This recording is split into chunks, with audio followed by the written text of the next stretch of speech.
त्रिशंकु की स्वर्ग यात्रा। इक्ष्वाकु वंश में त्रिशंकु नाम के एक राजा हुए। त्रिशंकु की इच्छा सशरीर स्वर्ग जाने की थी।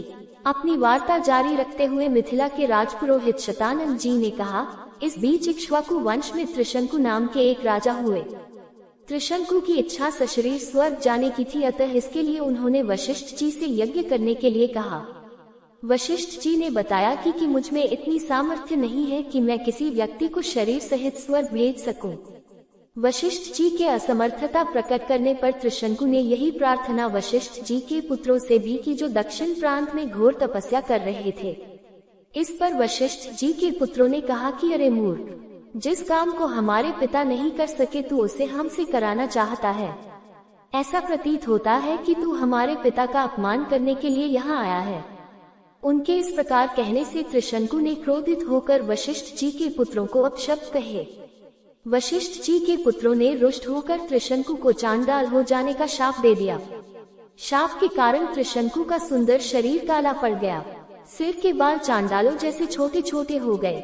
गले में हड्डियों की माला पड़ गई। हाथ पैरों में लोहे की कड़े पड़ गए। त्रिशंकु का ऐसा वेश देखकर उनके मंत्री तथा दरबारी उनका साथ छोड़कर चले गए। फिर भी उन्होंने सशरीर स्वर्ग जाने की इच्छा का परित्याग नहीं किया। वे विश्वामित्र के पास जाकर बोले कि ऋषिराज, आप महान तपस्वी हैं, मेरी सशरीर स्वर्ग जाने की इच्छा को पूर्ण करके मुझे कृतार्थ कीजिए। विश्वामित्र ने कहा कि राजन, तुम मेरी शरण में आए हो, मैं तुम्हारी इच्छा अवश्य पूर्ण करूंगा।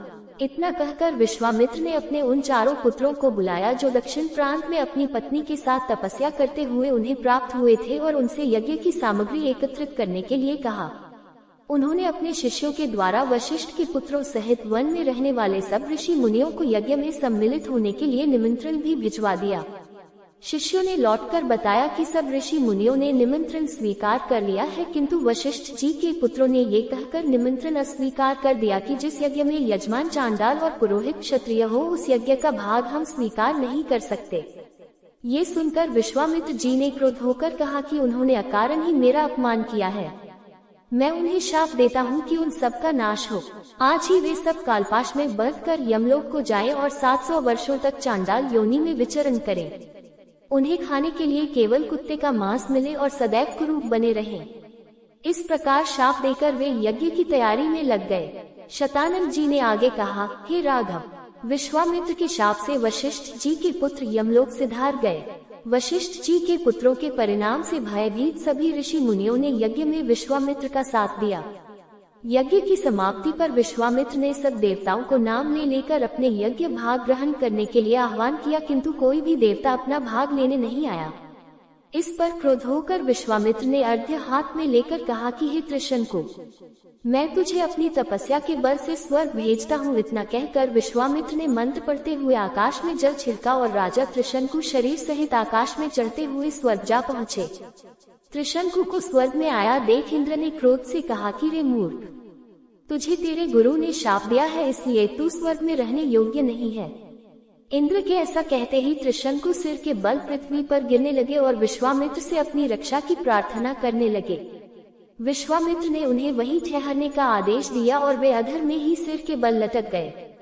त्रिशंकु की पीड़ा की कल्पना करके विश्वामित्र ने उसी स्थान पर अपनी तपस्या के बल से स्वर्ग की सृष्टि कर दी और नए तारे तथा दक्षिण दिशा में सप्तर्षि मंडल बना दिया।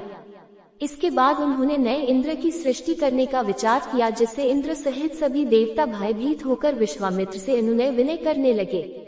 वे बोले कि हमने त्रिशंकु को केवल इसलिए लौटा दिया था कि वे गुरु के शाप के कारण स्वर्ग में नहीं रह सकते थे।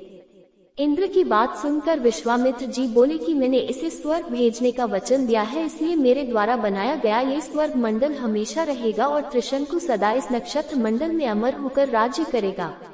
इससे संतुष्ट होकर इंद्रादि देवता अपने अपने स्थानों